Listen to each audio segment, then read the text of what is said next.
Hi everybody, welcome back to my channel. Today is another video, my name's Stephanie Bree, where I'm going to offend and upset some people. But I don't care, because I'm here to speak the truth and I don't give a shit if people like the truth or not. And the truth as in, from the perspective of my knowledge base and my experiences. Just so you know, your truth can be different than mine. To a degree. There are some things that can't.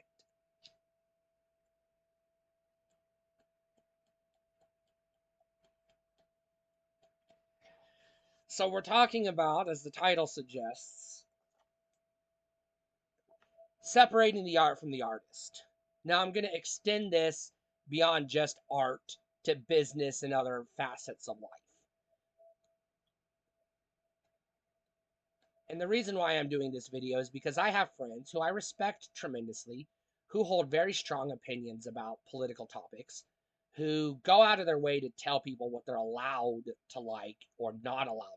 And I reject that entirely. I'm going to give some examples and I'm going to give my reasoning. I'm going to start off with, can you separate the art from the artist if the art is admirable, but the artist is a scumwad? So some examples, Harvey Weinstein. I'm not going to tell you what he did. You can Google it yourself. You probably already know or you've heard. Harvey Weinstein was a very, very, very, very bad guy. But his money was used to produce some very good art, some very iconic movies. Most notably, the Scream franchise, but also the Kevin Smith New Jersey Chronicles. So if you enjoy Clerks, or Mallrats, or Chasing Amy, or Dogma, or any of the Scream movies, or Jay and Silent Bob Strike Back, you have given money to Harvey Weinstein, whether you like it or not. Is it okay, with the knowledge we have today of what Harvey Weinstein did, to continue to consume media that he brought into the world? Is it okay to buy Scream on Blu-ray? Is it okay to watch Scream on Netflix? Is it okay to watch Clerks on Amazon or whatever? Can you own Clerks on 4K? The answer is yes, it is okay. It's always going to be okay. It will always be okay.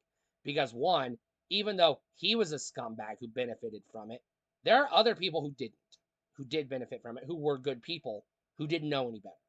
Kevin Smith, you know, the cast and crew and the stars of the films, the writers, the directors, the other producers, the video editor, the camera operator, the gaffers, etc. They don't deserve to be, to have their paychecks smaller because Harvey Weinstein was a piece of shit. And I'm gonna lob this same thing at Chick-fil-A, the fast food restaurant LGBTQIA plus people boycott for their legitimate reasons. For you, if you boycott it, it's your personal decision, but you do not have a right to tell other people that they have to, or that if they don't, they're not an ally, or they're not a real trans person, or whatever. Here's why. Yes, corporate Chick-fil-A donates money to bad people who use it to do bad things. Sidebar, so does Walmart. So does Disney. So does, AT&T, and literally every fucking company you have ever done commerce with. So we can brush that aside right away and say, you know what? If Chick-fil-A's bad, so is Walmart, so is Disney, so is Nintendo. Look up the awful, illegal, shady shit Nintendo does, and tell me you can give them money in a clear conscience, but you have to boycott Chick-fil-A. Now, I'm not defending Chick-fil-A, but I'm defending people's right to eat it if they so choose. Here's why. The clerk at Chick-fil-A, the cashier at Chick-fil-A, the cook at Chick-fil-A, they're not bad people. They're just regular ass, normal, minimum wage fucking fast food workers trying to live their lives. They are not giving money to the scumwads who are doing bad things with it. They're just trying to get a paycheck so they can pay their goddamn rent. That's it. So when you boycott a restaurant or a business, Newsflash, you don't hurt the CEO.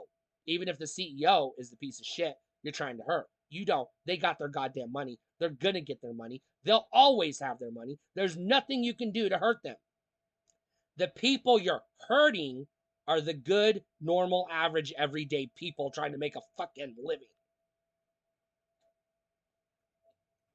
Same thing with Hobby Lobby. Look, you might live in a city that has a Joann's or a local, hobby shop or whatever. I don't. I live in a city that has one hobby shop, and it happens to be Hobby Lobby. If I want to buy yarn, if I want to buy paint, if I want to buy model trains, I have to go to Hobby Lobby. It's my only option. Yeah, I could go online, but then I'm giving money to Amazon, and we all know how shitty Amazon is. And given the choice between the two, I'd rather give my money to Hobby Lobby than Amazon, because as much as Hobby Lobby as a company sucks and they have some shitty policies, yes they do, undeniably, it's not the fault of the local Hobby Lobby employees.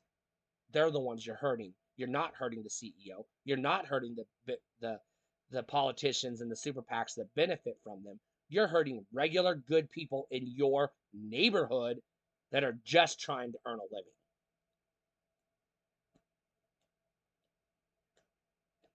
So you can shop at Hobby Lobby. You can eat Chick-fil-A. You can watch Scream guilt-free.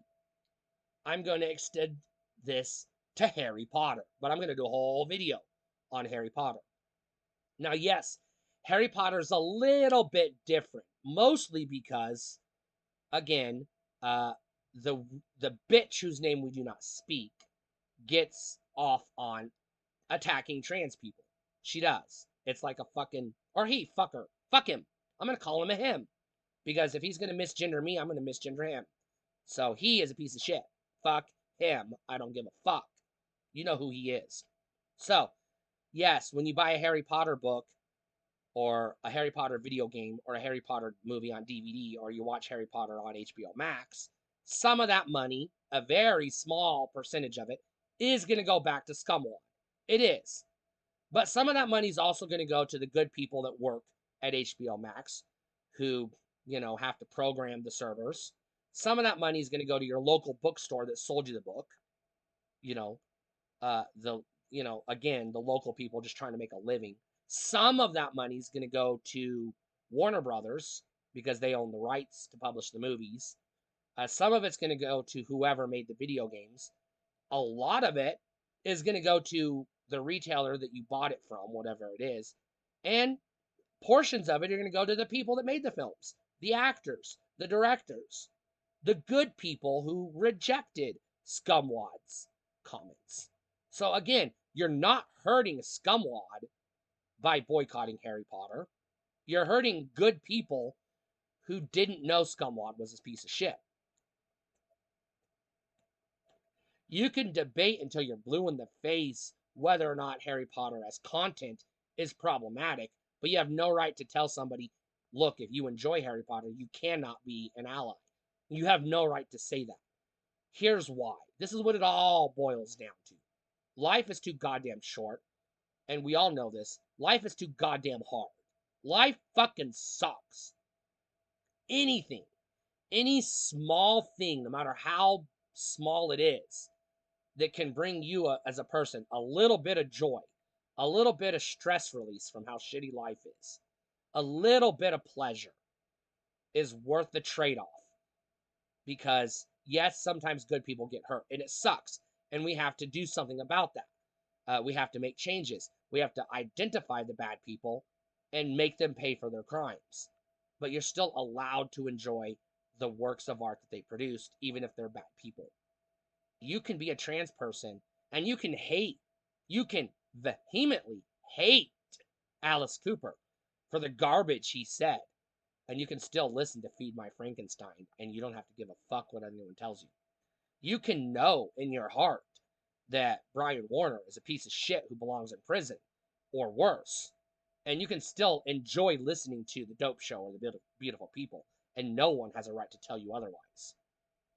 Because he's not the only person getting royalties from that music. And you're not hurting him by boycotting his music. You're hurting the other people involved, And you're hurting yourself by denying yourself pleasures that could bring you joy. And you're making life worse by being a miserable piece of shit, spreading misery. So, this is my message to the LGBT community. This is my message to other trans people. Stop telling people what they can and can't like. If someone says they're enjoying Harry Potter, leave them the fuck alone. It's their right to enjoy it. You don't have to harp on them. You don't have to enjoy it. You don't have to consume it. Just shut the fuck up and let other people live their goddamn lives.